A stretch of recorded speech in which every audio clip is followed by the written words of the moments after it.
Hallo und herzlich willkommen bei Music Store TV. Mein Name ist Bernd und ich habe euch etwas Wunderbares heute mitgebracht, nämlich 2 Audio-Interfaces von Arturia.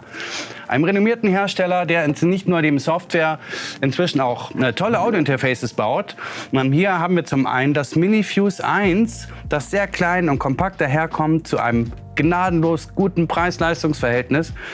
Und das ist erstmal mit einem Kanal ausgestattet, einem Input-Kanal. Das heißt, wir haben hier ein XLR-In, und zwar für ein Kondensatormikrofon, als auch, weil es eine Kombibuchse ist, ein Line-Input für eine Gitarre. Und beides können wir auch aktivieren, indem wir zum Beispiel, wenn wir jetzt Gitarre oder Bass hier anschließen wollen, was ein hochohmiges Signal hat in der Regel, dann haben wir hier einen Button für die Gitarre, er leuchtet dann auch direkt.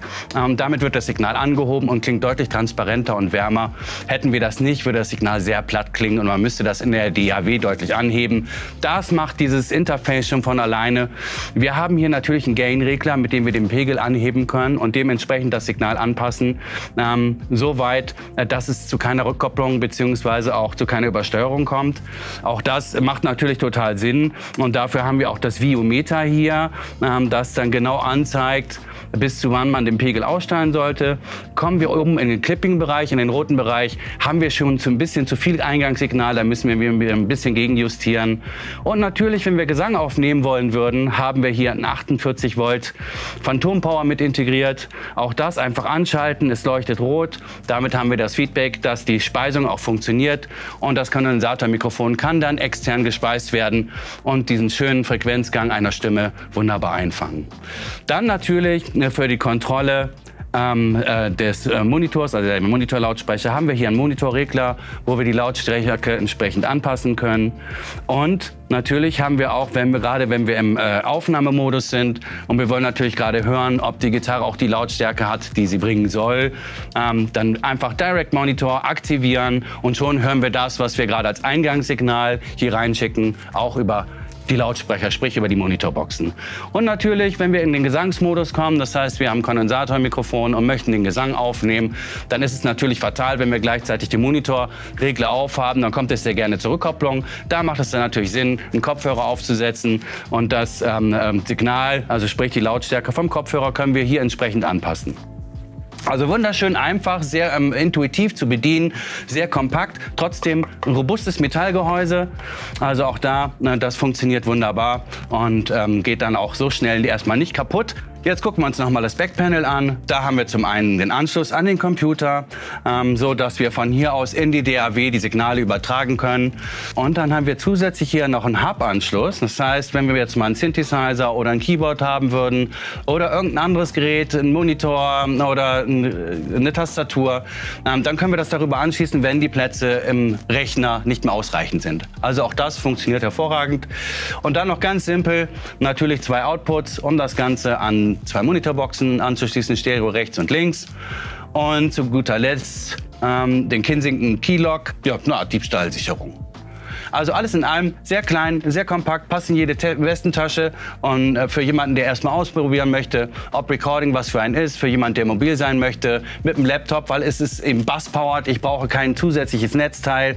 Das ist also alles ganz simpel und sehr intuitiv.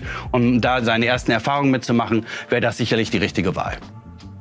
An dieser Stelle kommen wir hier zu dem Minifuse 2. Und das Minifuse 2 gibt es in Schwarz oder in Weiß, genauso wie es das Minifuse 1 in beiden Farben gibt. Die beiden unterscheidet es, dass wir beim Minifuse 2, wie der Name schon sagt, einen Kanal mehr haben.